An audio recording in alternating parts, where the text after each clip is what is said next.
আদার গায়ে হলুদের প্রস্তুতি চলছে। হ্যালো এভরিওয়ান, সবাই কেমন আছো? আশা করছি সবাই খুব ভালো আছো। দেখো, জল পেয়ে মা মনে হচ্ছে সেই ছোটবেলায় ফিরে গেছে। তাই দেখো না মা কি করছে জল নিয়ে। মা নিজেই একা একা জল নিয়ে খেলা করছে, আর আমাকে মায়ের সাথে বড়দি আর ছোটদি আর মাসিমণি মিলে ছবি তুলছে।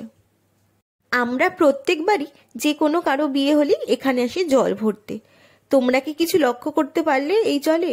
না পারলে আর একটু পরই জানিয়ে দিচ্ছি কি আছে এই জলে। এখানে রয়েছে প্রচুর মাছ, একটু ভালো করে দেখলে লক্ষ্য করতে পারবে। তো দেখো, সবাই চলে এসেছে এখানে, আর বোন চুল ঠিক করতে করতে হাই বলছে।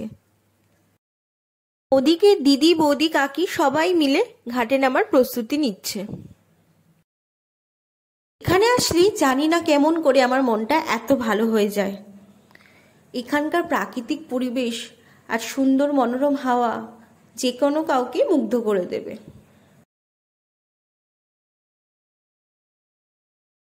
তো দেখো, সবাই মিলে এখানে ছবি তুলছে। আমারও এখানে ছবি তুলতে বেশ লাগে। আমি অনেক ছবি আমার দাদা দিদিদেরও তুলে দিয়েছি। আর এখানকার মাছগুলো দেখতে আমার যে কি যে ভালো লাগছে, এটা বলে প্রকাশ করতে পারবো না। তো দেখো, মোট 5 জন মিলে কলসিতে জল ভরে নিচ্ছে, আর এই জল দিয়ে দাদাকে আজকে স্নান করানো হবে গায়ে হলুদের সময়। এদিকে দেখো, জল ভরা হচ্ছে এখন ঘটিতে। ঘটির জলটি মাই ভরে নিচ্ছে। আস্তে আস্তে সব জল তোলাই হয়ে গেছে, মানে কলসিতেও জল তোলা হয়ে গেছে এবং ঘটিতেও জল তোলা হয়ে গেছে। এবার সবাই মিলে একটা পোজ দিয়ে নিচ্ছে যাতে একটি সুন্দর ছবি উঠতে পারে।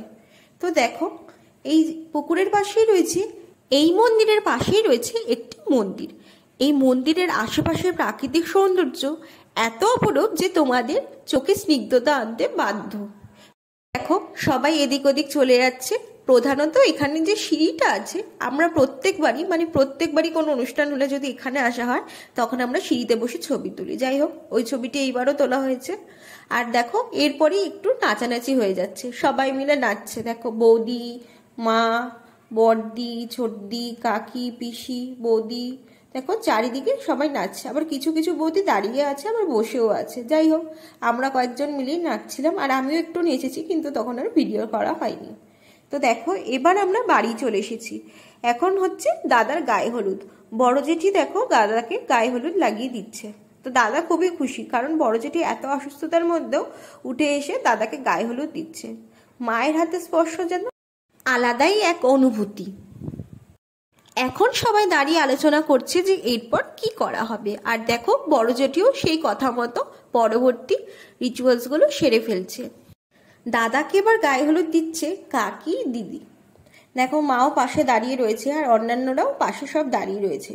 আর এইদিকে দেখো, কি একটা নিয়ম করতে বলা হচ্ছে, এটা তো আমি ঠিক বলতে পারছি না।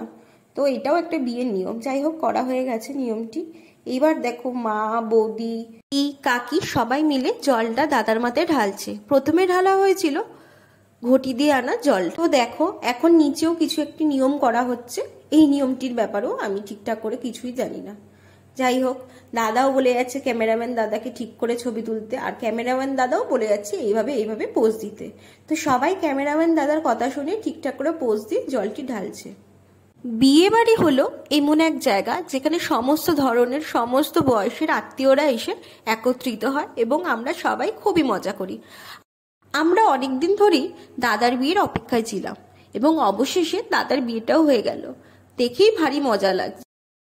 এরপরে দাদার মাথায় ঢালা হলো কলসি দিয়ে আনা জল। দেখো, এখনো সবাই মিলে হাত দিয়ে দাদার মাথায় জলটি ঢেলে দিচ্ছে। দাদার তো বেশ ভালোই স্নান হলো। তো দেখো, দাদা স্নান করা কমপ্লিট হয়ে গেছে। এরপর চলে এসেছে বড় জেঠি। বড় জেঠি এসে দাদার মুখ মুছিয়ে দিচ্ছে শাড়ি দিয়ে। এরপর বড় জেঠি সবার কথা মতো আরেকটি নিয়ম পালন করতে দাদার পেছনে চলে যাচ্ছে, এবং সামনে রয়েছে বড়দি। বড়দি দেখো চাল দিয়ে একটি নিয়ম পালন করছে, এবং মা সাইড দিয়ে বলে দিচ্ছে।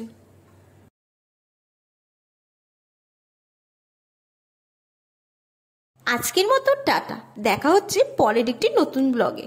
সবাই খুব ভালো থেকো, বাই।